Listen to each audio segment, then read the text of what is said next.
The house felt larger when I was alone in it. At night, every sound carried weight: the ticking wall clock, the hum of the refrigerator, the faint whistle of air slipping through the window cracks. I sat on the couch with the lights dimmed, phone resting face down beside me, pretending I wasn't waiting for it to vibrate. Pretending I wasn't counting the hours since the last message that felt real. My partner was away again. Another late shift. Another excuse that made sense on the surface but left something hollow underneath. We hadn't argued. That almost made it worse. Silence had become our routine: polite, distant, careful. Love reduced to logistics and short check-ins. Did you eat? I'll be late. Talk tomorrow. Tomorrow had been stretched thin for months. I stood and walked through the house, touching familiar things like they might remind me who I used to be. A framed photo from years ago caught my eye, 2 smiles that looked effortless, almost naive. I wondered when smiling had started to feel like work. I poured myself a glass of water, though I wasn't thirsty.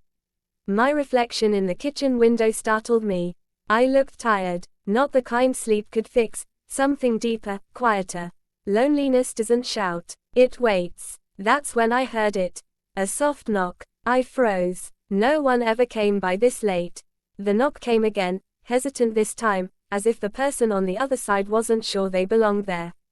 I walked toward the door slowly, heart beating faster than it should have. When I opened it, I recognized the face instantly.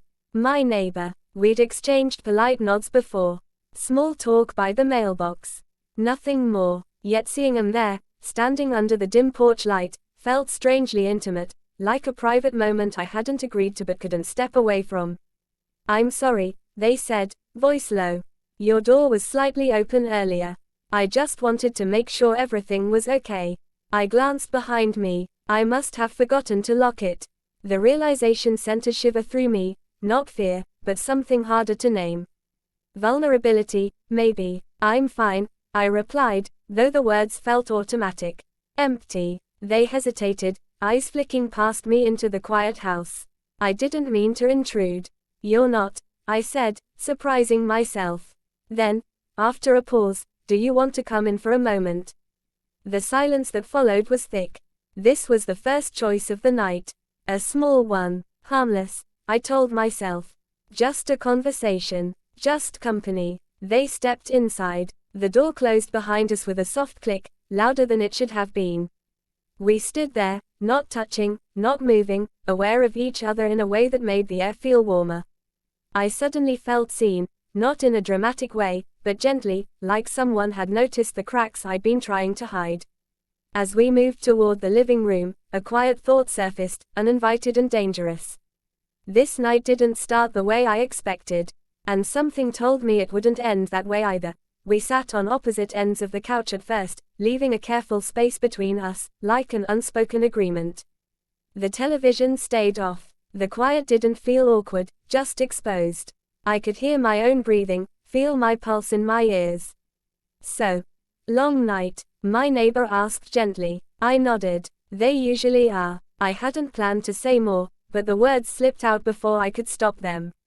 Maybe it was the way they looked at me, not curious, not judging, just present. I told them my partner was away. Again, I didn't complain. I didn't accuse. I just stated facts, and somehow that made them heavier. They listened without interrupting. That alone felt intimate. I know that kind of quiet, they said after a moment. The kind that settles in when someone's there, but not really there. I turned to look at them fully then. Our eyes met, and something softened between us. It startled me how easily they understood, how little I had to explain. The space on the couch didn't feel so necessary anymore. We talked about small things at first, work, the neighborhood, how the nights here felt longer than they should. But the conversation kept drifting back to feelings we usually tucked away. Regret, restlessness, the ache of wanting to be chosen without having to ask. At some point, I noticed how close they were sitting. I couldn't remember when it happened. Our knees weren't touching, but they might as well have been. Every movement felt amplified. When they laughed softly at something I said, the sound settled low in my chest. I told myself this was harmless. Two lonely people talking. That's all. Still, When their hand moved as they spoke, gesturing, then resting briefly on the cushion between us, I felt it. The awareness. The pull. My heart beat faster, betraying thoughts I wasn't ready to face. A memory flashed through my mind, my partner's distracted voice on the phone earlier that evening. The way I'd hung up feeling smaller than before. I swallowed hard. I should probably ask you to go, I said quietly, though I didn't move. They looked at me, really looked at me, as if weighing something unspoken. I can, they replied. If you want. But I didn't answer. The silence stretched, charged now. I became acutely aware of my body, of the warmth beside me, of how good it felt to not feel invisible. My hand shifted on my lap, fingers brushing the edge of the couch, closer to theirs than necessary. They noticed. Our eyes dropped to the space between our hands, then rose again. No one touched. Not yet. But the line, thin and fragile, was right there, trembling. In that moment, I understood something I didn't want to admit. Nothing had happened, and yet, something already had. Because when they finally stood to leave, I felt a quiet disappointment settle in my chest. And when they paused at the door, turning back to look at me one last time, I realized the night had already crossed a boundary, just not one that could be seen. The door closed softly. I remained on the couch, heart racing, knowing sleep would not come easily. The line hadn't been crossed.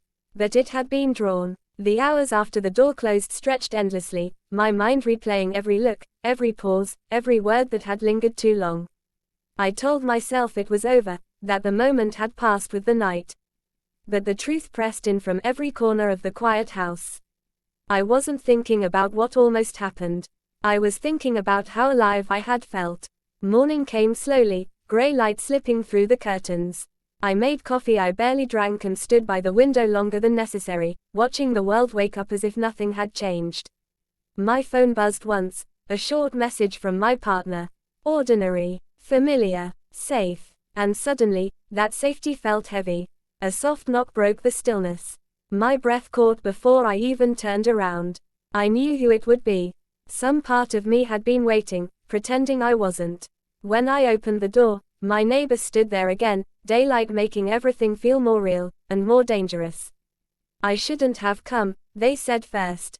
Neither should I have opened the door, I replied. Yet here we were. We didn't sit this time. The space between us felt charged, fragile, like glass about to crack. No small talk, no pretending. The air held everything we hadn't said the night before. I've been thinking about you, they admitted, voice low. Not expectant, not demanding, honest. That was all it took. I thought of promises I'd made, of years built on routine and shared history. I thought of loyalty, and how it isn't just about staying, it's about choosing, again and again. And I realized how long it had been since I'd felt chosen. This is wrong, I said, barely above a whisper. I know, they replied. That doesn't mean it doesn't feel real. The words settled deep. Real. That was the danger of it. This wasn't recklessness or heat, it was recognition. Two people seeing each other clearly at the worst possible moment. I stepped closer. The decision wasn't sudden. It was quiet, deliberate, a single step that carried the weight of everything I stood to lose. My heart pounded, not with excitement, but with certainty.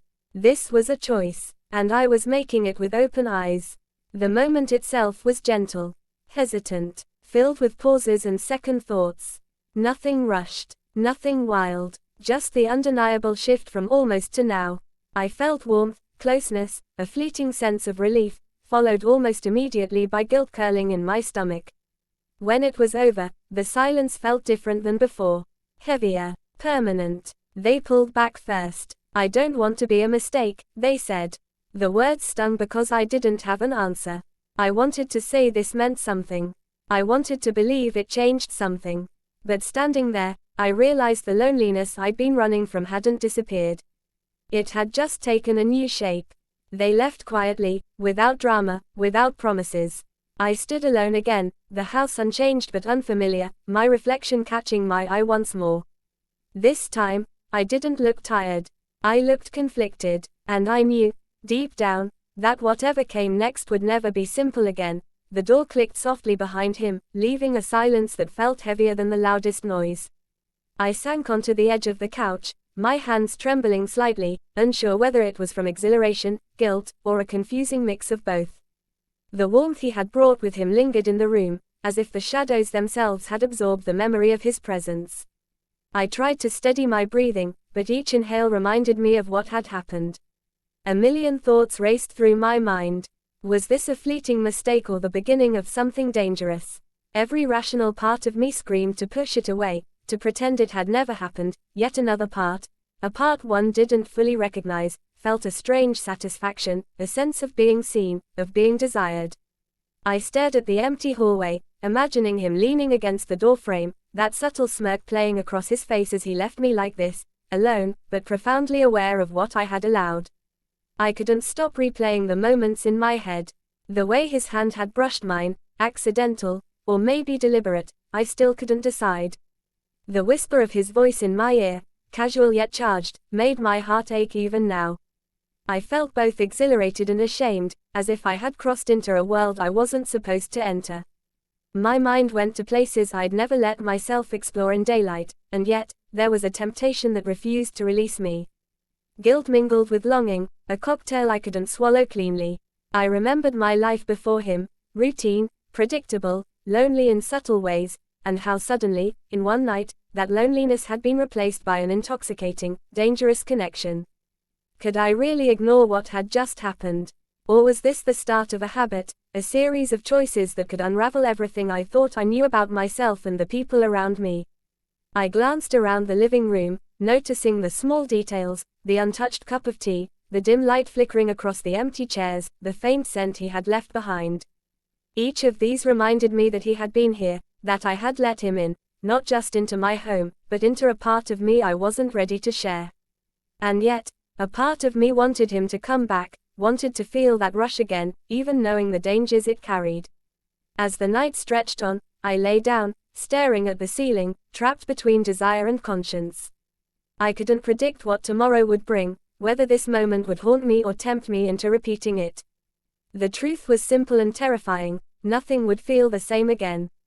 The shadow of his presence lingered, a silent whisper of possibility, a reminder that even in the quietest night, temptation could walk in and change everything. Visual prompt for Faceless video.